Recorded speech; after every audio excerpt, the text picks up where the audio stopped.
For centuries, humans have reported seeing and even encountering strange creatures in the wild. Often called mythical beings, these creatures seem to appear and fade like wisps of smoke, and they've done so for centuries. Native American legends tell of one such creature. Their art depicts this creature. Storytellers tell of an unnaturally tall being, covered in hair, with large features, a wide mouth, and a shy, secretive nature. Early settlers here in the United States have recorded accounts of seeing and even interacting with this creature. Hikers and inhabitants of the Himalayas in Southeast Asia have reported seeing a similar being. Kenyans, South Americans, and the Japanese have their own tales of this elusive beast. The stories span centuries, they span continents, and the accounts are eerily similar. Come up here and sit beside me tonight, and let's talk about this creature, where it lives, and how it behaves. You may be surprised by what I have to share with you.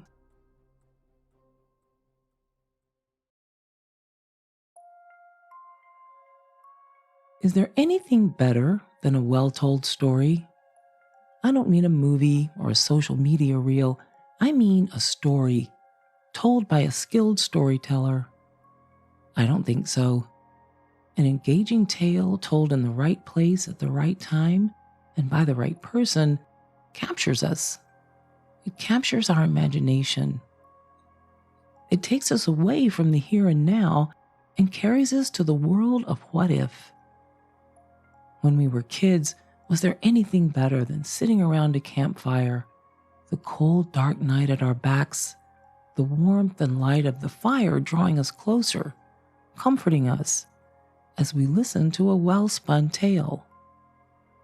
I don't think that feeling ever truly leaves us, even as adults. Sure, it gets lost in the busyness that we create in our adult worlds, but it comes back to us in an instant, doesn't it, when we gather again to tell our stories. Here in the South, a welcoming front porch is often where we spin our tales now. It's familiar, and it welcomes others to join us. At the end of the day, when we've put away our cares and responsibilities for just a few hours, we sit and we talk, and maybe we rock in a comfortable chair, and we're taken back to a time when the story was the thing, the only thing. So join me tonight, won't you, as we step into another tale that's rooted in both truth and in myth. And to keep the dark and cold at bay, I'll turn on the light.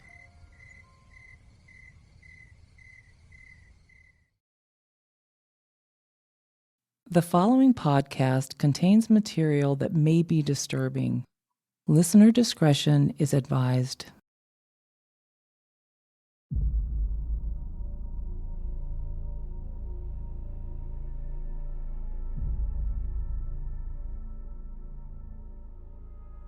The Great Smoky Mountains are a subrange of the Appalachian mountain chain, spanning a line along the Tennessee and North Carolina borders.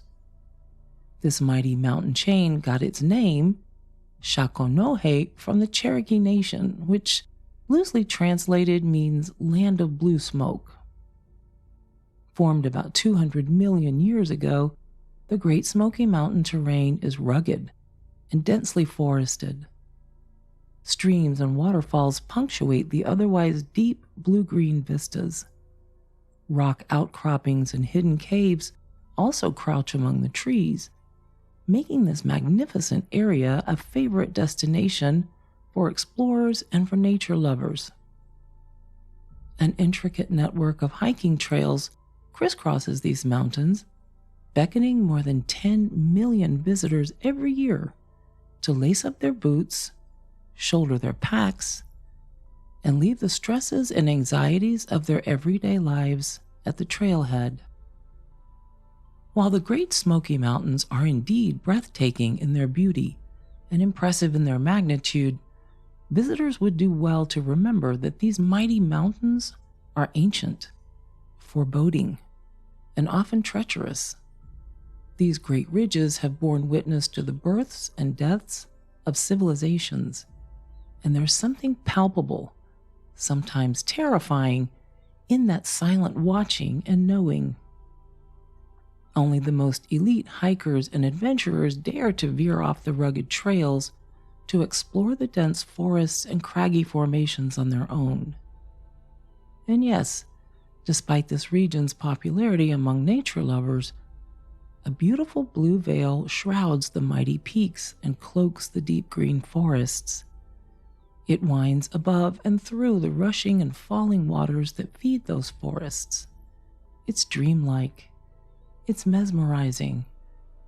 And it's a reminder that mystery shrouds the many disappearances and deaths this area has claimed and continues to claim through the centuries.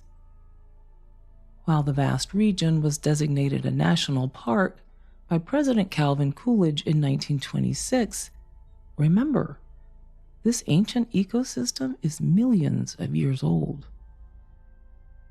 Recent data from the National Park Service names the Great Smoky Mountains among the top 5 deadliest national parks in the nation, recording 101 deaths in just the past 13 years. Now, nearly half of those deaths is attributed to vehicle crashes.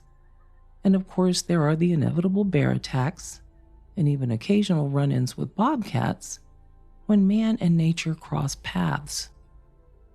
There are deadly accidental falls. There are cardiac arrests. There are drownings. There are suicides. And there are murders. And then there are the disappearances. Through July 22nd, 2024, more than 2,200 people had been at the center of search and rescue incidents in United States national parks. Many of those cases, of course, are children getting separated from their parents and soon being reunited at guest visitor stations. Others are more serious cases that involve multi-day searches. And some disappearances have never been solved. In the past few decades alone, Great Smoky Mountains National Park has swallowed 4 people whole, possibly 5, and has never spit them back out.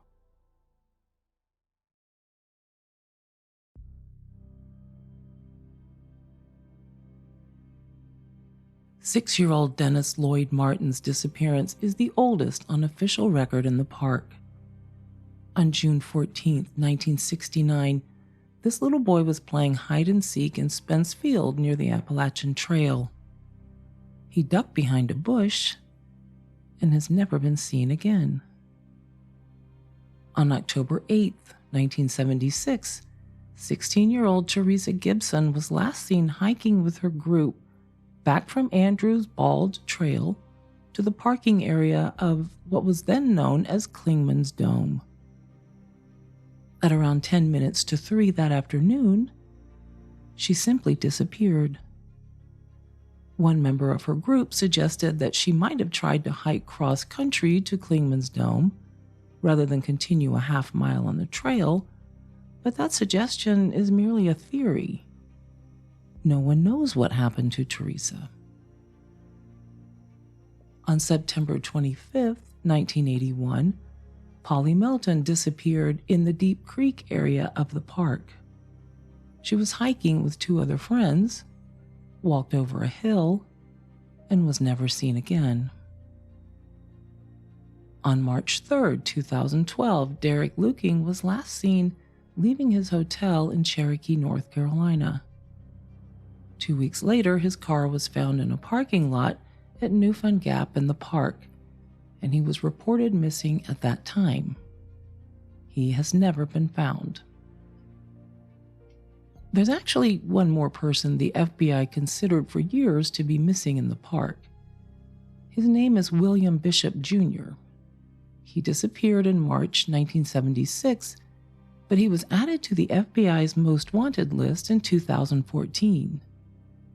According to the FBI, just one day before Bishop was last seen at a sporting goods store in Jacksonville, North Carolina, he allegedly bludgeoned his wife, mother, and 3 sons to death in Bethesda, Maryland. Bishop's car was found more than 2 weeks later in the Elkmont area of Great Smoky Mountains National Park. The FBI said he was charged with murder in Maryland, and he faced the federal charge of unlawful flight to avoid prosecution. In 2014, for undisclosed reasons, the FBI believed Bishop might have assumed a new identity and could be hiding in plain sight. If this is the case, and if he is still alive today, he would be 88 years old. But neither he nor his remains have ever been found anywhere. 5 people. That might not sound like many disappearances over the years in a park the size of the Great Smoky Mountains, but even so, where did they go? Remember, records of these disappearances have only been kept for a very brief period of time, considering the age of the mountain range. What could have possibly happened to these people? No remains have ever been found, but remember, the park covers more than 522,000 acres. Much of that land is rarely, if ever, traversed.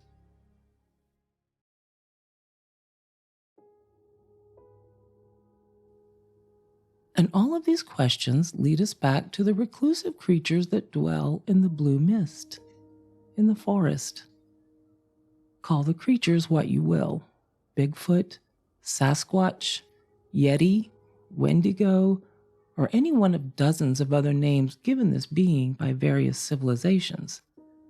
Do they really exist? And if they do, could they somehow be responsible for, or have knowledge about, the disappearances of these people? 46% of the world is covered in wilderness, but that wilderness is occupied by less than 3% of the world population. So, what else is out there?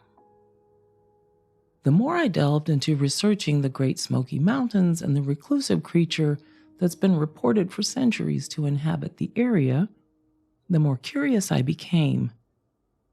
And when I began learning about Native American accounts of this creature, that's when I began seeing a correlation between sightings and disappearances. Listen, I know what you're thinking. The mysterious creature we know here in the South as Bigfoot is simply a myth, a tall tale spun by the lunatic fringe. I know this because I thought the very same thing, and I have for years. But as I sat with a Native American man recently whose Salish ancestors inhabited the Pacific Northwest hundreds of years ago, I watched his face as he told me the stories his grandfather and great-grandfather told him. I looked into his eyes as he shared photographs of cave drawings that clearly depict a very tall, very hairy creature that walks upright and towers over mere men. I heard from this man the beliefs that his people held about Salish Sasquatch or Sasquatch, that these creatures are part of a shy, retiring, but advanced and highly developed civilization that avoids encounters with humans whenever possible. I suppose I can understand that given our track record. Some civilizations, this man's Salish ancestors included, have imbued this being with supernatural powers. Though I have a hard time imagining that, there's one thing I've learned in my many years of investigative journalism. I don't know everything. My conversation with this man left me wanting to know even more.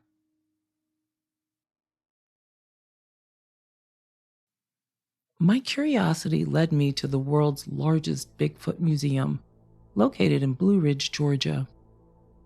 With life-size replicas of the creature, footprint casts, and unexplained audio recordings that hint at an actual intelligent language, I was drawn into the sheer mystery of it all. The guttural sounds, whoops and screams, sound terrifying. But those can be faked, couldn't they? Scientists all over the globe have indeed identified many sounds as being those of other animals and even humans, but there are recordings of sounds, such as the 1971 Sierra Sounds recording, that can't be identified by experts as being made by any currently known creature. These recordings include 80 hours of Sasquatch or Bigfoot communication that's been verified by linguists, investigators, and even a naval officer trained to identify human and animal sounds. Other recordings reveal communication between these creatures by banging rocks together or by striking trees in a recognizable pattern. And then there are the infrared sounds emitted by these same creatures, at least according to linguists and other scientists.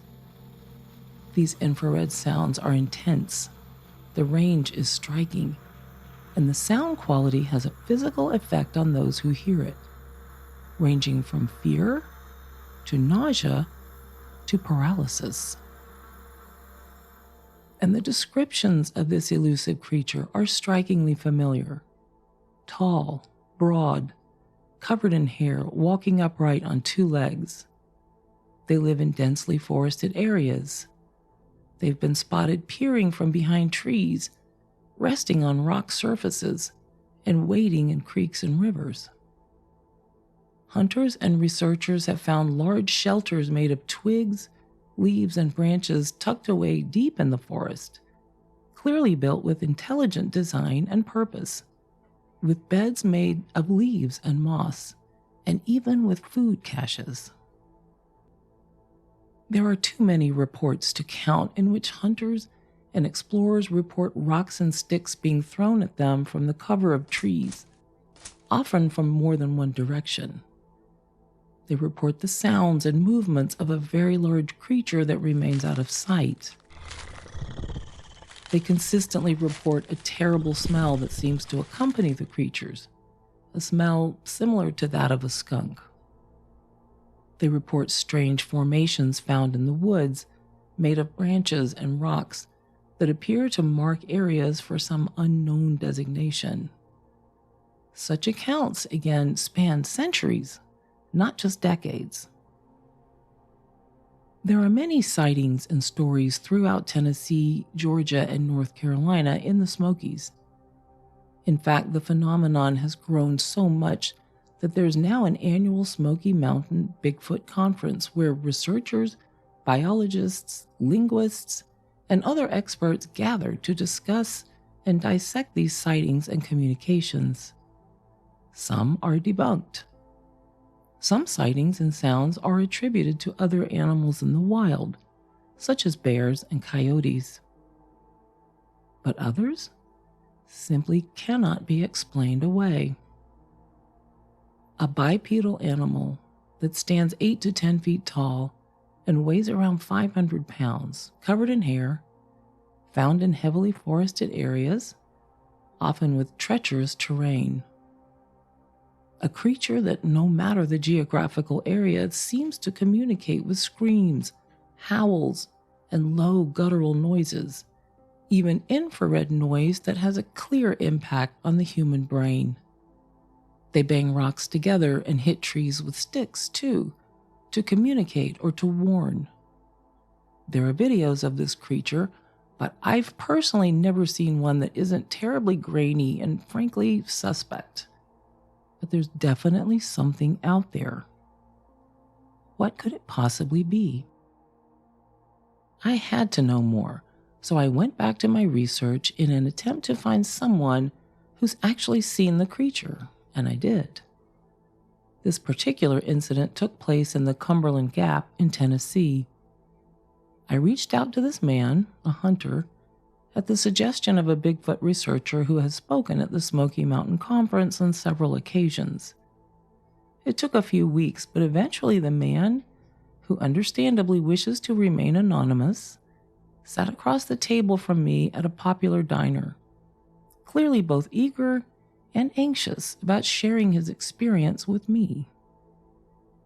Here's what he said, and I'm quoting. I was a teenager at the time, and I was out hunting squirrels. I was crouched against a tree, waiting and listening for any activity, when I heard what I believed to be squirrels running along the floor of the forest.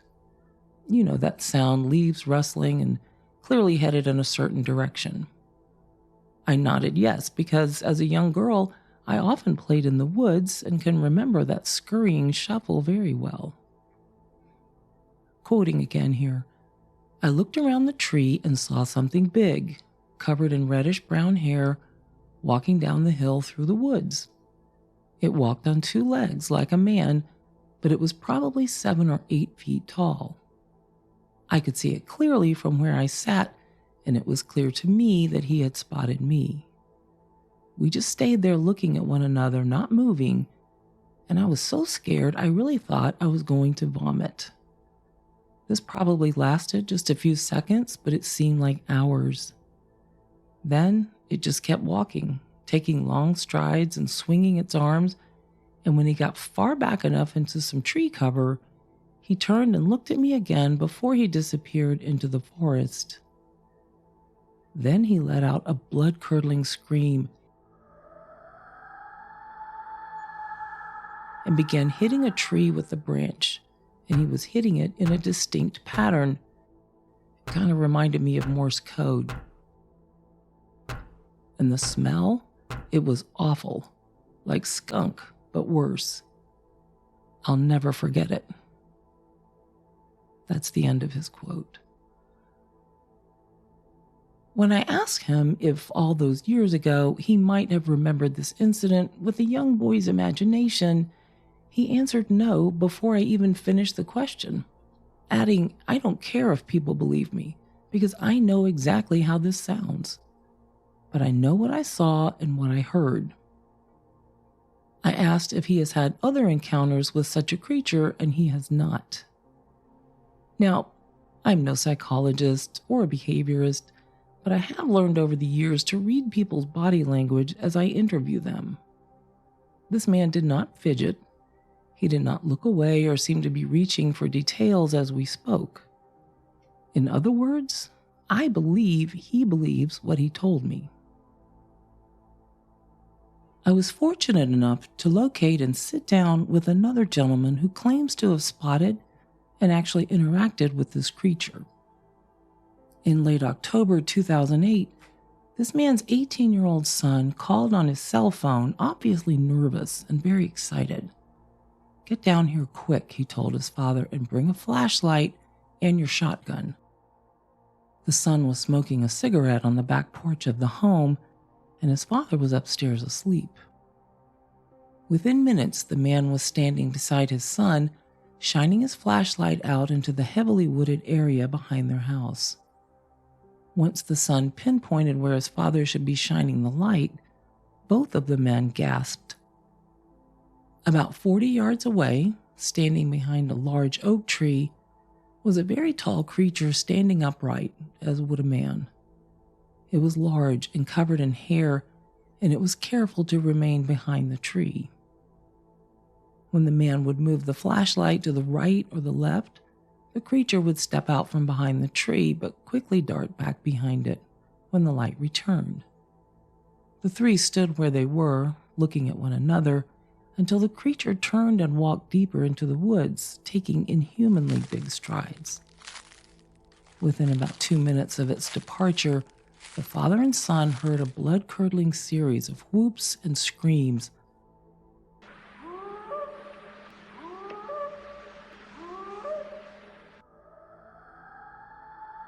followed by the unmistakable sound of a large branch hitting the trunk of a tree. I listened to the audio recording as the son did have the wherewithal to commit their conversation and the subsequent sounds to the voice memo option on his cell phone. What I heard made my blood run cold and the hair on my neck bristle. I've never heard anything like those screams and howls. The son also tried to video the encounter, but the quality of the images is dark and poor. And then there's the man who I met while in Tennessee when I went there to button up my research, or so I thought. His family land abuts the national park, and he told me a story that I still turn over and over in my mind, trying to figure out what to make of it. When his father was a young boy, hunting or exploring or doing whatever young boys do when they get lost in the woods and daydreaming, he encountered what he came to believe was Bigfoot. He told his son all of the things I've just shared that others saw and heard in the same situation. He encountered a very tall, hairy creature who walked upright and who smelled terrible. I suppose that being a young boy, such an experience could either be terrifying or intriguing. But this child was intrigued, not afraid. So he began, his son told me, going back to the same spot in the forest and leaving items, presents he called them, in a tree hollow for this creature. He would leave things like a Coke bottle, a hair ribbon, a top and some jacks, things like that. And one day, to his surprise, he found items in that same hollow that he hadn't put there. One time it was a glittery, water-polished rock. Another time it was 4 shotgun shells. This exchange continued well into my new friend's childhood and young adulthood. Shoelaces, discarded sunglass lenses, the skeleton of a squirrel, a skate key, back and forth. And one time, in the spring of 1970, the creature left something that haunts my new friend to this day. He left a young boy's t-shirt. It was old, dirty, and tattered, but the creature had placed it there in that tree hollow as a gift of sorts for the young man. Had the being simply found the shirt in the dark interior of the forest? Maybe. What other explanation could there be? I get it. I, too, have always been a skeptic and have thought of the legend of Bigfoot as far-fetched mountain lore passed on by people with wild imaginations or some sort of angle. These encounters might be more believable if they happened on the busy streets of Chicago or in a New York pub with a lot of witnesses, but they don't, for obvious reasons. These creatures prefer the wilderness, an uncrowded habitat far from the reaches of man. Is it beyond the scope of reality to entertain the notion of an undiscovered creature, reclusive, that lives in the deep cover of forests in the dwindling, unoccupied areas of the world? Again, all I know for sure is this: I don't know everything. I know that there are mysteries lurking in the depths of the ocean that are still being newly discovered even today. Is it so far-fetched to at least consider that there are creatures such as this one, living in densely forested areas, foraging for food, living in caves or in natural structures they themselves have built? Is it silly to think that there could be rare encounters with one of these creatures? I'm not so sure anymore. And one must ask the question, why do some states, particularly those with what seem to be hotspots for Bigfoot sightings, have laws that make it illegal to hunt and kill the creature known as Bigfoot? Perhaps we'll have the answer someday.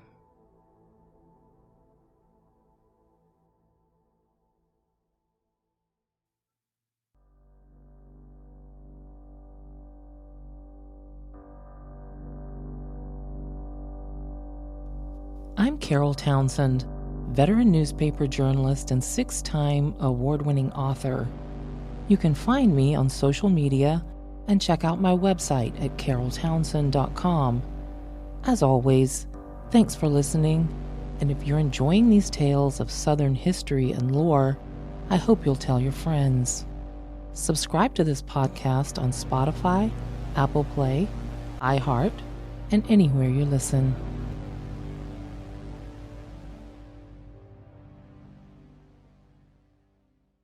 My team and I referenced the following materials to bring you this episode of Front Porch Mysteries. Smoky Mountain Living magazine, an article titled A Fascination with Bigfoot by Marla Hardy Milling, October 1st, 2020. Expedition Bigfoot, the Sasquatch Museum in Blue Ridge, Georgia. Various interviews with individuals. The website BigfootEncounters.com. And the National Park Service website, nps.gov.